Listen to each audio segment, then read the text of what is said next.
আল্লাহর কাছে ক্ষমা চাও, দুনিয়াটা কিছুই না রে যুবক। ওই কবরে যাওয়ার পরে গুনাহগারের কবরের দুই পার্শ্বের মাটির চাপ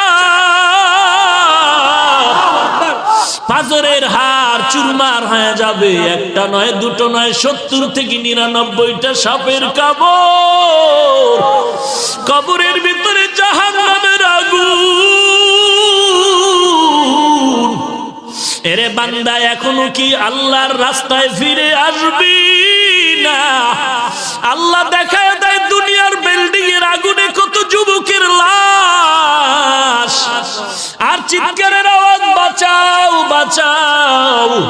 একটু চিন্তা করে দেখ, যখন আগুন লাগছিল শরীরের মধ্যে তখন ওদের কেমন লাগছিল, অবস্থাটা কেমন হয়েছিল। ওরা যখন আগুনের মধ্যে সবাই জানালা দিয়ে হাত দিয়ে কয়, কে আছো, আমাদের বাঁচাও।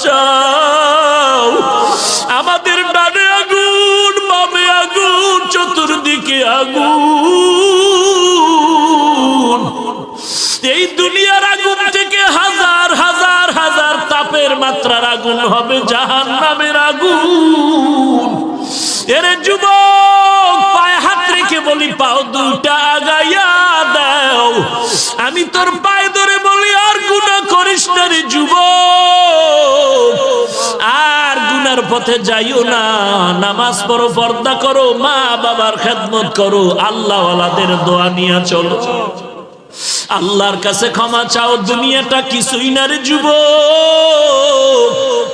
পায়ে হাত রেখে বলি, এই যে বন্যা হয়ে গেল কয়েকদিন আগে, কত মানুষ বন্যায় মরে গেল। ঢাকার শহরে গাড়ির উপরে গাছ পড়লো, গাছে আঘাতে গাড়ির মধ্যে মানুষ মরে গেল।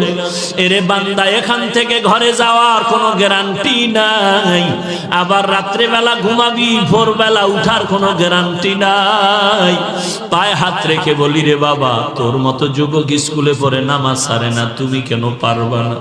তোমার মতো যুবক চাকরি করে নামাজ ছাড়ে না, তুমি কেন পারবা না? কিসের বাহাদুরি করো? কিছুই না।